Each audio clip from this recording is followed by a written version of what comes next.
Alright, good evening mga kaabag. Welcome po ulit sa ating daily live streaming dito po sa Kaabag sa Simbahan. Para siyempre pag-aralan natin ang salita ng Diyos at ang katuruan ng simbahan. So sa gabi pong ito ay atin na namang sagutin muli, no? Yung isa na naman sa um, ibinato na argumento ng isang Muslim sa Biblia natin na ayon sa kanya nung kami ay nagdebate, hindi daw salita ang Biblia ay hindi salita ng Diyos dahil puno daw ito ng kontrahan. So, by the way, yung isang kontrahan na sinabi niya sa Genesis 6:6 at 1 Samuel 15:29 na dalawang parang magkakontra kasi sa Genesis 6:6 ay ang Diyos ay hindi nagsisisi. Pero sa 1 Samuel 15:29 ang Diyos ay sa Genesis 6:6 ang Diyos ay nagsisi.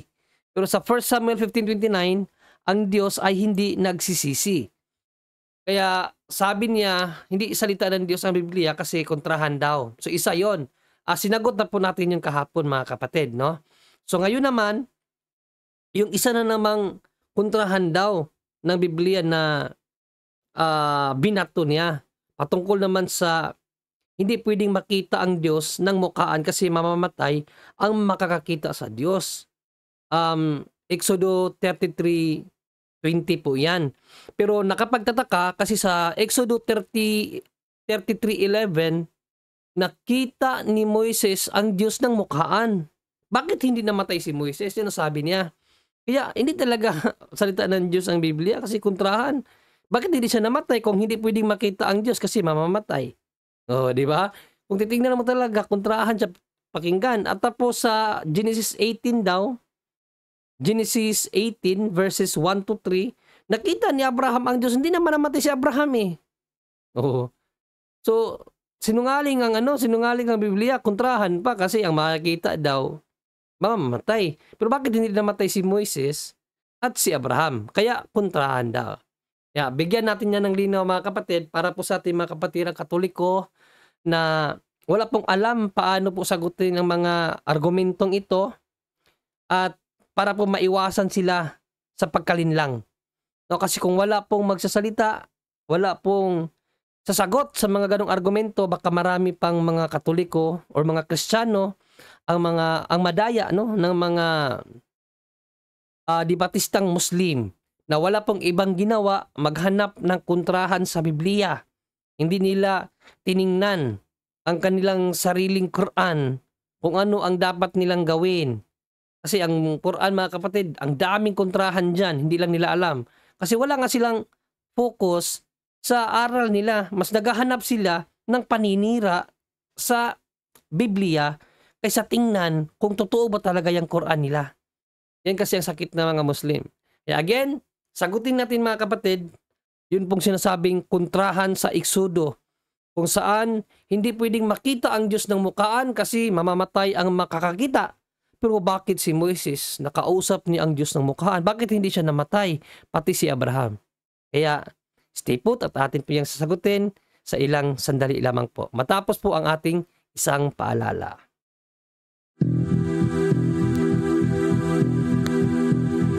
Dahil sa katotohanan ng ipinapangaral ng Santa Iglesia Katolika na hindi maitanggi ng mga protestante sa lungatang aral at bahayag ng mga pastor,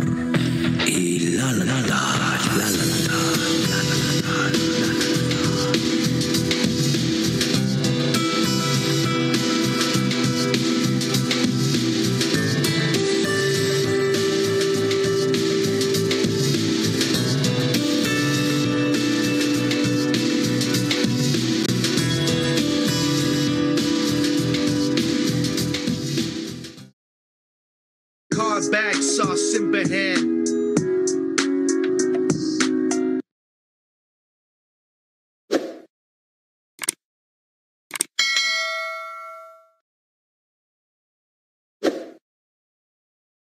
Alright, at isang pakisuyo uli mga kapatid, galing po kay Kaabag, no? Na sana po malike nyo palagi at ma-share ang atin pong mga ginagawang live or ang ating mga videos na in-upload. At sa mga bago pa pong pasok po sa akin pong channel, ako po ang inyong abang likod, si Brother John Ray, no? Isa po sa co-host ng Punto por Punto. At meron din po tayong ginagawang sariling broadcasting natin dito sa YouTube, pagla-live, para po magturo, no, sa katuruan ng simbahan at siyempre sa aral po ng banal na kasulatan. At sa gabi pong ito ay pag-aaralan po natin yung pong binabato na ng mga debatistang Muslim about sa Biblia na kontrahan daw po, mga kapatid. So please like and share sa mga bagong pasok at huwag nyo rin po kalimutan na i-hit ang subscribe button, mga kapatid, pati na rin ang notification bell para ma-update po kayo palagi every time po na iiri tayo dito sa YouTube para po mag-aral sa salita ng Diyos, no? Tandaan po natin palagi ang bilin po ni Apostol na Pablo sa kanya pong sulat sa mga taga-Hebreo. Kung babasahin natin, Hebreo 10:25, mangag-aralan kayo. Yan po ang kanyang bilin sa mga Kristiyano, mangag-aralan. Kaya ito pong ginagawa natin, pagsunod po ito sa kalooban ng Diyos kasi ang lahat po ng sinasabi ni Apostol na Pablo ayon sa kanya ay mula sa Diyos. Okay? So maraming salamat po sa mga tumutugon sa akin pong pakiusap. Ngayon, pakinggan natin, no, yung sinabi ng Muslim sa debate namin na kaya hindi siya naniniwala na ito ay salita ng Diyos kasi puno ng kontrahan. At ito nga yung ilan sa mga kontrahan daw na kaniyang napuna. Pakinggan natin, mga kapatid. Dapat bang itong mga bersikulo na ito, pwede silang sasalungatan? Hindi. Kasi ang salita ng Diyos, walang salungatan, Brother Esumar. O ito, bibigyan kita ng verse. Okay. Genesis kapitulo 6, versikulo 6 hanggang 7. Ang Diyos ay nagsisisi ng lalangin niya ang tao. Versos, unang Samuel kapitulo 15, versikulo 29. Ang Diyos ay hindi nagsisisi. O, so diba? So alin ka doon maniniwala sa dalawa na yon? Genesis kapitulo 6, versikulo 6 hanggang 7 na ang Diyos ay nagsisisi? O doon sa unang Samuel kapitulo 15, versikulo 29 na ang Diyos ay hindi nagsisisi? O diba? Okay. Sundan pa natin. Exodo kapitulo 33, versikulo 20. Walang nakakakita sa Diyos na hindi namamatay. Totoo yan. Sapagkat ang Diyos ay hindi maaaring makita ng tao. Sapagkat kapag binuksan ng Diyos ang nakaharang na liwanag sa kanyang muka, tutunawin niya kung ano ang kanyang maabutan ng kanyang liwanag. Ngayon, versus Tudo kapitulo 31, versikulo 33, versikulo 11. Si Moises ay nakipag-usap sa Diyos ng harapan. Harapan? So bakit hindi namatay si Moises? Tao yun eh. O diba? Ayan. Dagdagan pa natin. Genesis kapitulo 18. Versikulo 1 hanggang 33.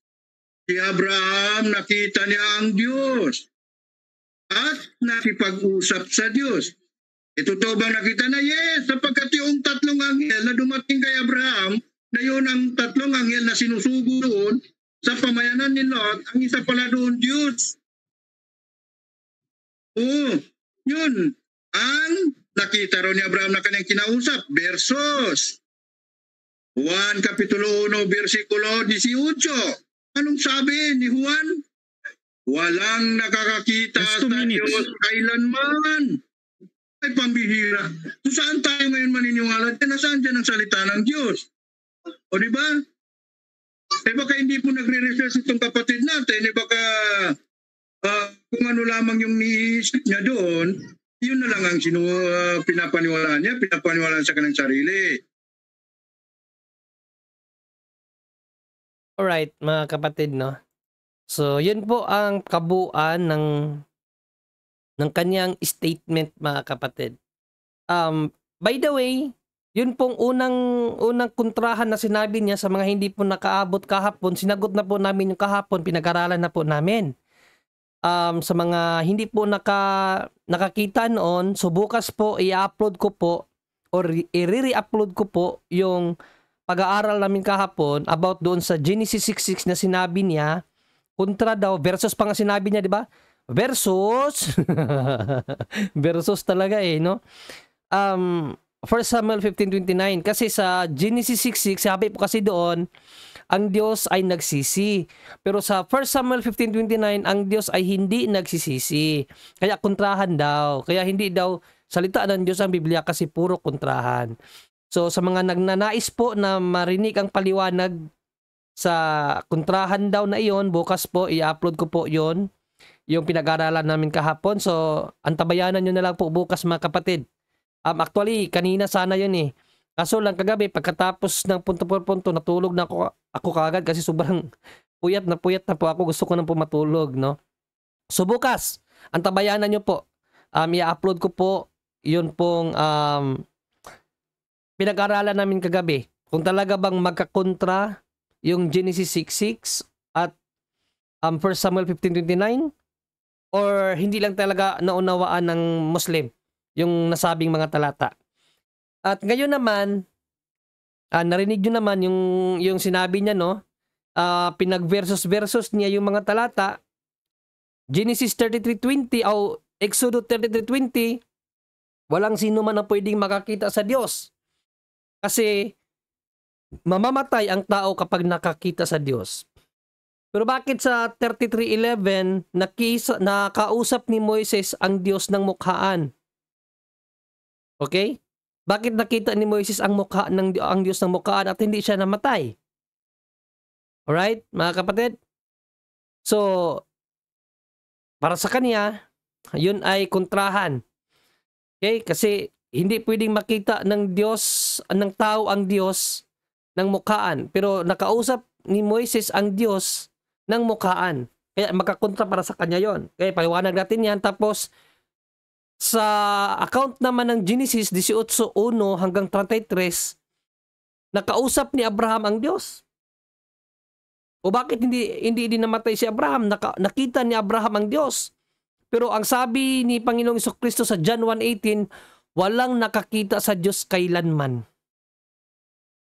Walang nakakita sa Diyos kailanman. Sa Genesis 18:1, nakita ni Abraham ang Diyos, ang Panginoon, si Yahweh. Versus John 1:18, walang nakakita sa Diyos kailanman. Kaya, sagutin po natin yan ngayon mga kapatid. So umpisahan na natin. Basahin muna natin ang talata na kanyang binabanggit para makita din natin ano. Ang una niyang sinabi, ang Exodus 33:20. Ito ang kanyang binasa mga kapatid at basahin din natin ano. Nakita ko lang yung Biblia. Ayan po. Sabi dito, at kanyang sinabi, hindi mo makikita ang aking mukha sapagkat hindi maaring makita ako ng tao at mabuhay. Okay, so hindi talaga pwedeng makita ng tao ang mukha ng Diyos, no? Kasi mamamatay ang tao kapag nakita ang mukha ng Diyos. Versus daw, sabi niya, versus sa 11, at nakikipagsalita ng Panginoon kay Moises ng mukhaan. Uy, dito nakipag-usap pala ng mukhaan eh. Gaya ng isang taong nakikipagsalitaan sa kanyang kaibigan. At siya'y bumabalik uli sa kampamento. Datapot ang kanyang tagapangasiwang si Josue na anak ni Nun na may kabataan pa ay hindi umalis sa tulda. So dito, mababasa natin no, na nakipagsalitaan ang Panginoon kay Moises ng mukhaan. Pero sa 20, ang sabi ng Diyos, hindi mo makikita ang aking mukha sapagkat hindi maaring makita ako ng tao at mabuhay. Mga kapatid, kung hindi natin naaralin talaga, baka lahat tayo mag-Muslim. Kasi kung titingnan mo naman, kontrahan naman talaga, di ba, mga kapatid? Parang kontrahan. Pero again, sinabi ko kahapon, ang Bible is full of paradoxical statement. What is paradoxical statement, mga kapatid? Ang paradoxical or paradox ay isa po yan sa figurative speech, no? Na ang ibig po sabihin, parang magkakontra, pero hindi. Yan po ang isa sa dapat nating maunawaan sa Biblia. Parang magkakontra, pero hindi. Basta't alam lang natin ang konteksto ng nasabing talata. Una, mga kapatid, yung pagsabing hindi pwedeng makita ang mukha ng Panginoon, hindi po yun literal. Tandaan po natin yan, ha? Dahil ang Diyos sa kaniyang sarili ay espiritu. Okay? Ano ba ang espiritu? Basahin muna natin dito sa John 4:24, ano ba ang revelasyon ng Panginoong Jesucristo sa Diyos? Okay? Para maunawaan natin ba, no? John 4:24, ang sabi ng Panginoong Jesucristo, ganito, mga kapatid. Ang Diyos ay espiritu. Yan. So, ang Diyos daw ay espiritu, no? Ano ba ang nature ng isang espiritu? Para makita natin, maunawaan natin, ano bang ibig sabihin ng mukha na sinasabi sa Exodo na hindi pwedeng makita ni Moises? Mukha ba yun na tulad ng taong may mukha? Okay? Espiritu ang Diyos, mga kapatid. Ano ba ang espiritu? Ayon pa rin kay Panginoong Jesucristo. Sa Lucas 24:39, mga kapatid, ito po ang sinabi ng ating Panginoong Jesucristo. No? Wait, ito. Ang isang espiritu ay walang laman at mga buto. Okay? So yan ang isa sa dapat yung tandaan, na ang espiritu ay walang laman at walang mga buto. Kung saan, mga kapatid, ang ating Panginoong Diyos, ang kanyang nature ay espiritu. Okay? So yan po ang pasiuna na dapat nating maunawaan, na ang Diyos ay espiritu. Ang espiritu, walang laman, walang buto. Kaya yung mukhaan or yung mukha na sinasabi doon sa Exodo, hindi yun literal na mukha, mga kapatid. Alright? Hindi yun literal na mukha. Yan ang dapat nating maunawaan. Ngayon, ano yun ibig sabihin na hindi pwedeng makita ang mukha ng Diyos kasi mamamatay ang sinumang makakita, no? At bakit sinabi sa 11 na nakipag-usap si Moises sa Diyos ng mukhaan? Sabi pa nga na parang isang tao na nagkausap ng malapitan, di ba? So, basahin muna natin ano ba ang kahulugan nung nakipag-usap ng mukhaan or harapan. Kasi sa aklat ng Deuteronomio, nilinaw po kasi yan ano bang ibig sabihin ng nakipag-usap ang Diyos ng mukhaan. Nilinaw po yan. So tingnan muna natin ang Deuteronomy 4:15 hanggang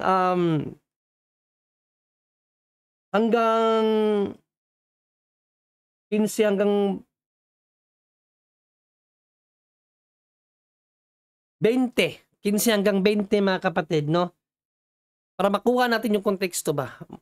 Deuteronomy 4:15 hanggang 20. Okay? Ano ba ang ibig sabihin ng nakipag-usap ang Diyos ng mukhaan? Okay? Or hindi siya pwedeng makita ng mukhaan. Tandaan natin palagi, ang Diyos ay espiritu. Ang espiritu ay walang laman at walang buto, kaya hindi po yun literal. Alright? Basahin muna natin ang Deuteronomy 4:15 hanggang 20, mga kapatid. Ito po ang ating mababasa. Ingatan nga ninyong mabuti ang inyong sarili, sapagkat wala kayong nakitang anumang anyo ng araw na nagsalita ang Panginoon sa inyo sa Horeb mula sa gitna ng apoy. Tandaan niyo ang significant na sinabi dito, no? Walang nakitang anumang anyo. Alright? Nung nakipagsalitaan ang Diyos sa mga Israelita, walang nakitang anumang anyo. Okay? Ilagay nyo yan sa bokabularyo nyo, walang nakitang anumang anyo nung nakipag-usap ang Diyos sa Israelita. Ano ang reason? Bakit hindi nagpakita ang Diyos sa anumang anyo? Kasi ang sabi sa 16, baka kayo'y mangagpakasama at kayo'y gumawa sa inyo ng isang larawan, inanyuan, na kawangis ng alinmang larawan, na kawangis ng lalaki o babae. So the reason why hindi nagpapakita ang Diyos sa mga Israelita na may anyo, para maiwasan sila gumawa ng mga larawan. Kasi mahilig kasi itong mga Israelita noon na gumawa ng mga larawan ng Diyos-Diyusan. Kasi matagal kasi sila sa Ehipto, kaya nadala nila yung ugali ng Ehipto na gumagawa ng mga larawan ng Diyos-Diyusan. So iniwasan yun ni Yahweh na sumamba sila sa larawan. Bagkos kahit nga hindi sila pinagawa, gumawa pa rin sila ng mga yung bakang guya. Ginawa pa rin nila yung mga hindi dapat gawin. No, kahit pinagbawalan na sila. So the reason why bakit hindi nagpakita si Yahweh sa mga Israelita na may anyo, para hindi siya gawa ng larawan ng mga Israelita. Nang kawangis ng anumang hayop na sa lupa, nakahawig ng anumang ibong may pakpak na lumilipad sa himpapawid. Nakahawig ng anumang bagay na umuusad sa lupa, nakahawig ng anumang isda na nasa tubig sa ilalim ng lupa. At baka iyong itingin ang iyong mga mata sa langit, at kung iyong makita ang araw at ang buwan at ang mga bituin, 10 ng buong natatanaw sa langit, ay mabuyo ka at iyong sambahin at paglingkuran na binahagi ng Panginoon ninyong Diyos sa lahat ng mga bayan na nasa silong ng buong langit. Ngunit kinuha kayo ng Panginoon at hinango kayo sa hurnong bakal sa Ehipto upang kayo'y maging sa kanya'y isang bayang mana gaya sa araw na ito. So dito po, inihayag ni Moises kung bakit hindi nagpapakita ang Diyos ng mukhaan. Okay? Dahil ayaw ng Diyos na ang mga Israelita ay gawan ng larawan ng mga Israelita, baka yung larawan sambahin nilang Diyos. Yan kasi ang pangit sa mga Israelita. Kahit Diyos na mismo ang nagbigay sa kanila, nagpapakita sa kanila ng mga signs na kasama nila ang Diyos, gumagawa pa rin sila at nilalabag pa rin nila ang gusto ng Diyos na maniwala sila sa Diyos kahit walang larawan, kasi nandyan siya palagi. Kasi ang mga Israelita kasi na panunod nila yung ugali ng mga Ehipto na may kinikilalang Diyos na may larawan. Kaya yun ang reason kung bakit ayaw ipagawa ni Yahweh yung kaniyang larawan sa mga Israelita, kaya hindi siya nagpapakita ng may anyo. Okay? Balikan natin kung anong sinabi sa 4:15. Wala kayong nakitang anumang anyo nung nakipag-usap sa inyo ang Diyos. Tandaan nyo yan. Walang nakitang anumang anyo nung nakipag-usap ang Diyos. Anong ibig sabihin nun? Kasi sa Deuteronomy 5:4, sa another na chapter ng Deuteronomy, ito naman ang ating mababasa, mga kapatid. Sinalita ng Panginoon sa inyo ng mukhaan sa bundok mula sa gitna ng apoy. So, ang Diyos nakipagsalita sa mga Israelita kanina, walang anumang anyo. Pero dito, ang Panginoon ay nagsalita ng mukhaan sa bundok mula sa gitna ng apoy. So ano ang unawa natin dito? 'Di ba dito ang Panginoon sa inyo'y mukhaan. Sinalita ng Panginoon sa inyo ng mukhaan. Mukhaan, dito mukhaan. Pero sa 4:15, wala kayong nakitang anumang anyo. No? Walang nakitang anumang anyo ng araw na makipag-usap ang Panginoon sa mga Israelita. Pero sa 5:4, sinalita ng Panginoon sa inyo ng mukhaan. So, paano natin unawain ang talata na ito? Mga kapatid, sabi ko nga, di ba ang Diyos ay walang laman at buto. So, nung nakipag-usap ang Diyos sa mga Israelita, walang nakitang anyo ang mga Israelita. Okay? Pero nagsalita ang Diyos sa kanila ng mukhaan. So yung mukha, sinabi ko na kaganina, hindi yun literal. Mukha means the presence of God. Nandun siya mismo ang nagsalita sa harap ng mga Israelita kahit walang nakitang anyo. Yan po ang ibig sabihin ng mukhaan. In His presence. Nakuha niyo mga kapatid? Kung sa baga, siya mismo ang nakipag-usap sa mga Israelita, wala siyang pinadalang sinumang sugo para kumausap sa kanila, kundi ang Diyos mismo, ang presensya ng Diyos mismo ang nandoon sa mga Israelita nung nakipag-usap sa kanila kahit walang anyo. Nakuha niyo na mga kapatid?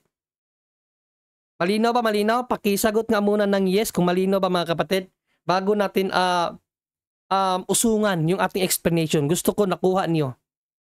Alright? Mukhaan is can mean presence. Alright? Para makuha niyo. Okay, nakuha niyo. Okay? Again, ulitin ko ha. Nung sinabi na walang nakitang anyo nang magsalita ang Panginoon, pero nagsalita siya ng mukhaan, meaning in His presence, ang Diyos mismo ang nagsalita sa mga Israelita without images, without anumang anyo. Wala silang nakitang anyo, pero Diyos mismo ang kanilang kausap in His presence, because God is what? Spirit. Ang Espiritu walang laman at walang buto. Ngayon, i-reconcile natin yung sinasabi, bakit hindi namatay si Moises? Diba? Bakit hindi namatay si Moises? Doon sa 33:11, nakita ni Moises, nakausap ni Moises ang Diyos ng harapan. Alright? Pero sa 33:20, hindi pwedeng makita ni Moises ang Diyos kasi mamamatay ang sinumang taong makakita sa kanya. Why is that? Anong reason? Bakit hindi namatay si Moises? Okay? So again, nakita nyo na, naunawaan nyo na pag sinabing mukhaan, meaning presence without image. Okay? So, basahin natin yung 33:11 tapos 20 hanggang 23 para maunawaan natin bakit hindi namatay si Moises. Kasi yun ang kanyang yun ang kanyang argumento. Bakit hindi namatay si Moises? O basahin natin bakit hindi siya pinatay ng Diyos kung nakita niya ang Diyos ng mukhaan, bakit hindi siya pinatay? Ayon sa context, okay? Basahin muna natin ang 11. Ano bang sinabi sa 11? Sa 11, ito po ang ating mababasa. At nakikipagsalitaan ng Panginoon kay Moises ng mukhaan o mukhaan. Ibig sabihin, pag sinabing mukhaan, ang Diyos mismo ang nakausap ni Moises, ang kanyang presensya mismo. Kasi,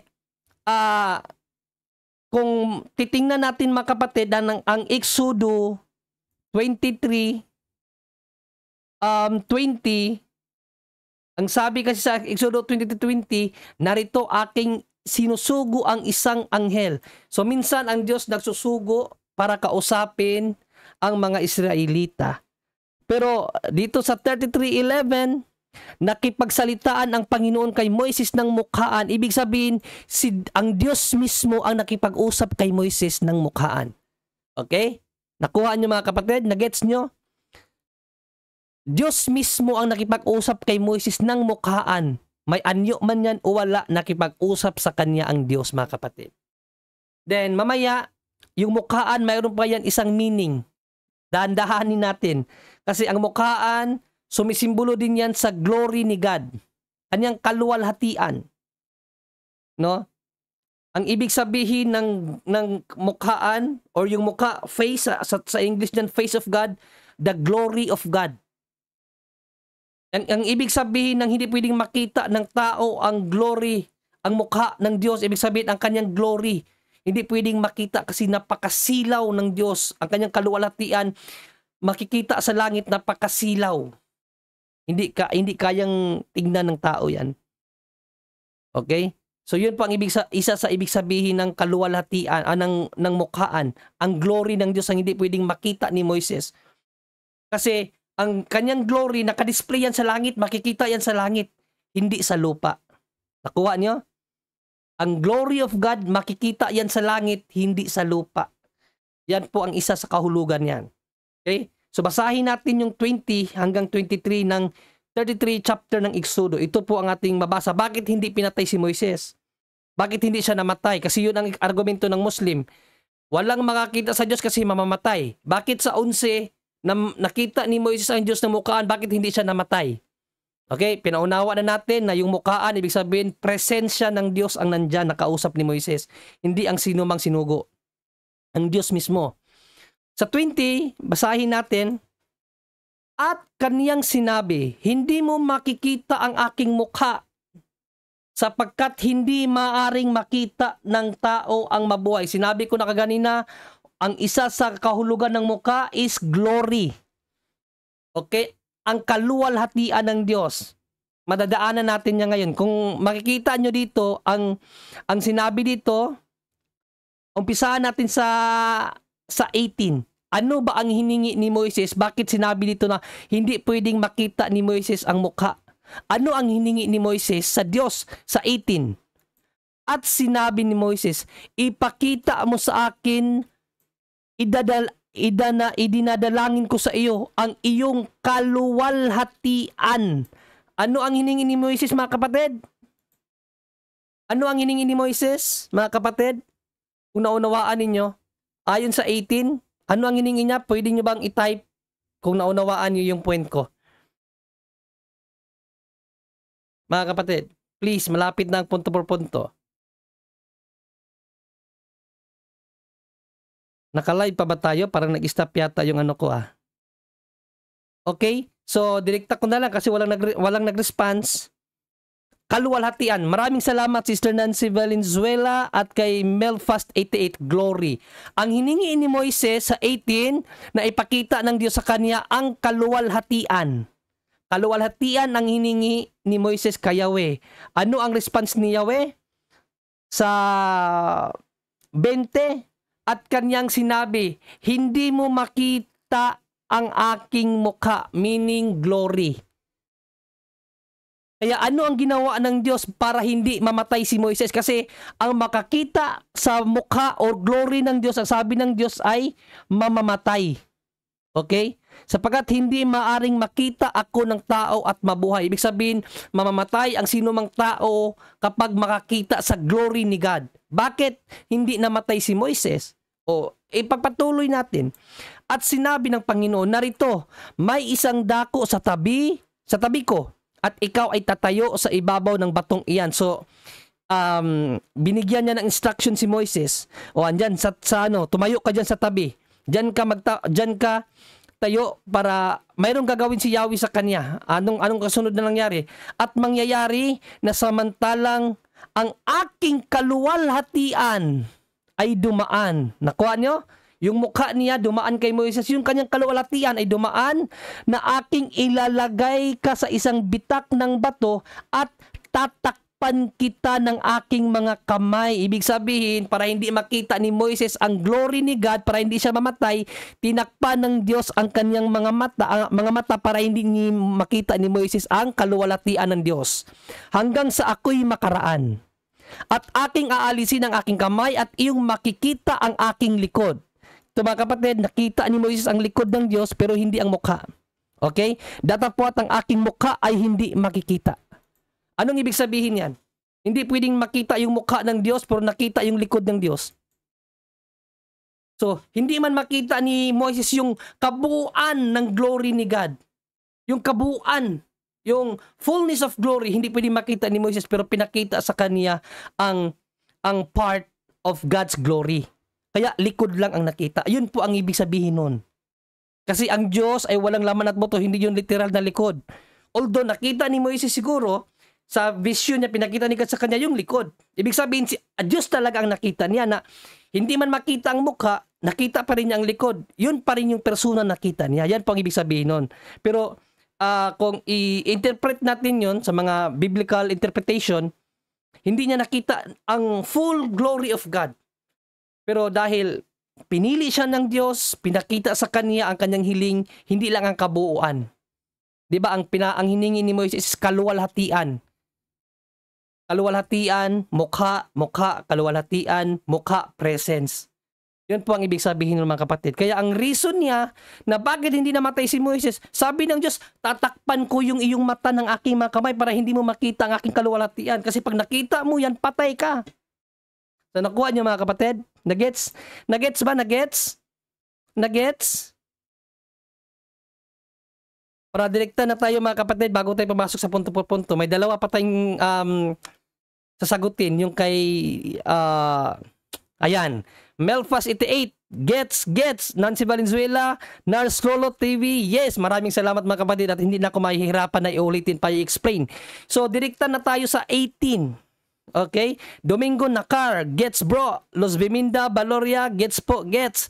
Yes po, clear. Sabi ni Sister Laura, Brother Randy, and Jonathan Patalingog at Sister Teresa Nabiong. Okay? So, dito na tayo sa sumunod niyang arguments, no? Yung dalawang talata. Genesis 18, 1 to 33. Nakita at nakausap ni Abraham si Yahweh. Pero bakit dito sa John 1:8 mga kapatid, sa John 1:8, bakit sabi ni Panginoong Jesucristo sa John 1:8, basahin muna natin. 1:18 pala, 1:18 sa John 1:18, no? Basahin natin ang John 1:18. Basahin ko na lang ito sa Magandang Balita Biblia kasi maganda ang salin sa Magandang Balita Biblia eh. Okay, ito ang ating mababasa sa John 1:18 mga kapatid. Kailan may wala pang taong nakakita sa Diyos, ngunit ang natatanging Diyos na pinakamamahal ng Ama ang nagpakilala sa Ama. Ano daw? Kailan may wala pang taong nakakita sa Diyos. Tandaan nyo palagi yan mga kapatid, no? Wala pang taong nakakita sa Diyos kailanman. Ibig sabihin ng kailanman mga kapatid, at any time. At any time, since the world began, till the end of time, walang kailanmang makakita sa Diyos. Yan ang ibig sabihin ng kailanman. At any time, wala pang nakakita sa Diyos. Diba? Pero bakit? Dito sa Deuteronomy, sa Genesis 18, chapter 1 to 33, pero wag na natin basahin lahat, masyado nang mahaba. Dito na lang sa 18:1, mga kapatid, ito ang ating mababasa. Nagpakita si Yahweh kay Abraham sa may tabi ng mga Mamre, sagradong puno ni Mamre nooy na kainitan ng araw at nakaupo siya sa pintuan ng kanyang tolda. O, paano natin nga ngayon sasagutin, mga kapatid? Na dito, nagpakita si Yahweh kay Abraham. Si Abraham nagpakita kay Yahweh. Sa paanong paraan? Sa dos, walang ano-ano'y nakita siyang, may nakita siyang tatlong lalaking nakatayo sa di kalayuan. So si Yahweh nagpakita kay Abraham sa mukha ng mga tao. Actually, kung mabasahin nyo ng kabuuan niya na nag-usap talaga sila dyan ni Yahweh, no? Nag-usap sila ni Yahweh dyan, pinatuloy ni Abraham, tapos hinandaan ng pagkain. Kumain pa si Yahweh dyan, kumain, kasi nagpakita siya bilang tao. Tapos yung dalawang kasama niya, dalawang anghel.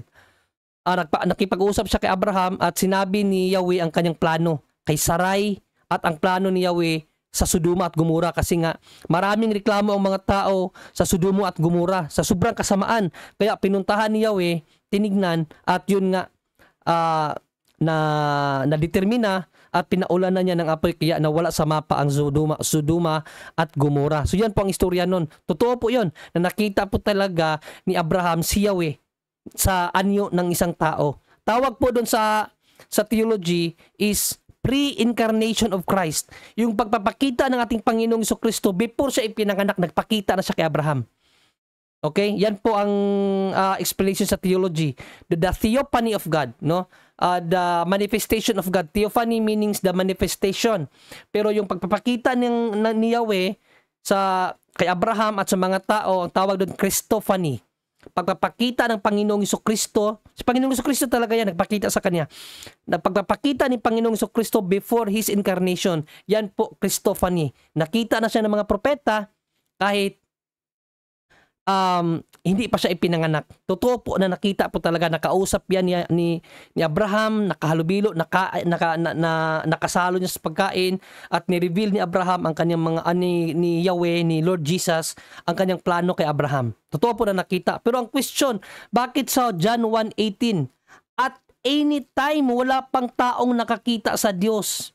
At any time wala pang taong nakakita sa Diyos. Okay, di ba? At any time, wala pang taong nakakita sa Diyos. Kailanman, ibig sabihin ng kailanman, at any time. Wala pang taong nakakita sa Diyos. So, kontrahan ng Bible. Kasi kailanman, at any time, wala pang taong nakakita sa Diyos. Sa Genesis 18, nakita ni Abraham ang Diyos, nakausap pa, nakasalo pa sa pagkain. So, kontrahan talaga ang Bible, kaya ang Bible hindi salita ng Diyos. Mga kapatid, dapat dito maging, tawag dyan, yung nasa isip ko, hindi ko masabi-sabi. Technical. Kung sabaga, dadalhin natin sa Greek. So, hindi ko na ipapakita ang Greek, papaliwanag ko na lang mga kapatid. Ang term na ginamit sa dito mga kapatid, itong kailan may wala pang taong nakakita. Yung nakakita, ang ginamit sa Greek niyan is oraho. Oraho. Tandaan nyo ito ang ginamit sa Greek niyan is oraho. Oraho, ang meaning ng oraho, hindi ilang nakita ng physical.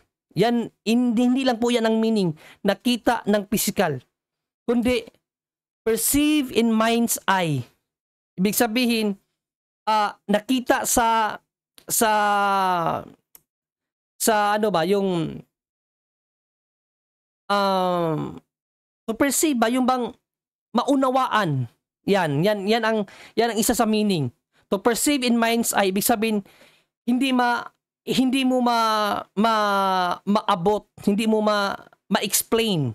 Kung sabaga, walang sino mang tao ang naka-abot or naka-arok or naka-alam sa kung sino at ano talaga ang Diyos. Yan po ang ibig sabihin ng oraho. Oraho. Meaning, to perceive in mind's eye. Meaning, like halimbawa, sabihin ko sa inyo mga kapatid na I see your point. Yung point mo ba, physical ba yon? Of course, hindi, di ba? But I see it. Sabaga, naunawaan ko ang punto mo. Hindi ko nakita yung punto mo, pero naunawaan ko. So in other words, yung pagsabi, walang kailanman nakakita sa Diyos, walang sino mang tao, kailanman ang nakakakilala sa Diyos at nakakita sa Diyos, ibig sabihin, nakaunawa sa Kanya. Yan po ang ibig sabihin yan, no? Hindi po yan literal na nakita talaga physically, no.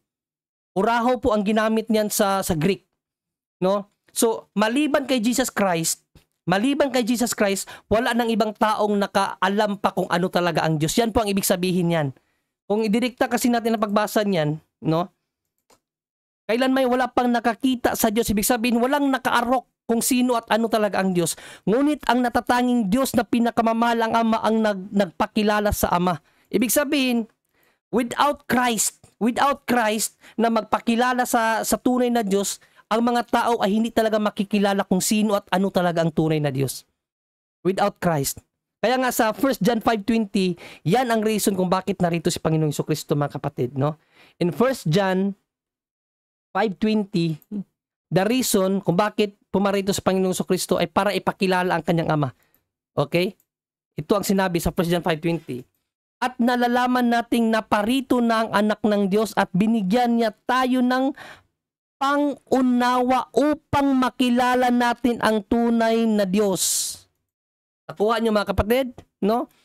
The reason why pumarito si Panginoong Jesucristo para mabigyan tayo ng unawa na makilala kung sino talaga ang tunay na Diyos. Kasi without Christ explaining who truly God is, hindi natin maunawaan, hindi natin makilala kung ano talaga ang tunay na Diyos. Yan po ang ibig sabihin nun. Na walang kailanman nakakita sa Diyos. Ibig sabihin, at any time, walang sino mang tao ang makaabot, makaunawa, makakilala sa tunay na Diyos without Christ explaining or teaching kung sino talaga ang tunay na Diyos at ano talaga ang tunay na Diyos. Yan po ang ibig sabihin nun. Kaya hindi po yun kontrahan mga kapatid. Walang kontrahan doon. Ang Diyos nagpakita talaga kay Abraham ng physical because God is powerful. Kaya niyang magpakita na may anyo kahit wala siyang anyo. God is powerful, walang imposible sa Diyos, 'di ba? Luke 1:37, walang imposible sa Diyos. Wala siyang anyo pero kaya niya magpakita ng may anyo. Kasi God is powerful, walang imposible sa kanya. Pero walang nakakita sa kanya At anytime, no, sa lahat ng oras, walang nakakita sa kanyang tao, meaning walang nakaunawa sa kanya, walang makaarok sa kanya dahil siya ay Diyos. Hindi siya tao. Hindi siya kayang makilala ng Diyos o hindi siya kayang kilalanin ng tao sa kanyang being, sa kanyang pagkasiya sa pamamagitan lang ng unawa ng tao. Hindi. Kaya pumarito ang anak para makilala ng lahat ng mga tao kung ano at sino talaga ang tunay na Diyos, mga kapatid. So yan po ang ibig sabihin noon. Hindi po yun makakontra, kinakailangan lang nating maunawaan, lalong-lalo ng mga ginagamit na salita. Kasi ang Bible puno po ng hindi literal na sinabi ba? Hindi literal ang ibig sabihin. Kinakailangan nating tingnan, dig-deeping kung ano talaga ang kahulugan. Yan po ang Biblia, mga kapatid. Hindi po letra por letra natin siyang unawain agad. Okay? So again, mga kapatid, may naunawaan ba po, mga kapatid? Bago tayo pumasok sa punto por punto, sana mayroon kayong naunawaan sa huli kong explanation. Please reply, mga kapatid, kung mayroon tayong naunawaan para pasok na tayo sa punto por punto kasi alas 9:10 na. No? So, yun mga kapatid, maraming salamat at hanggang doon lang tapusin na po natin ang ating pong pag-aaral sa gabing ito. God bless all.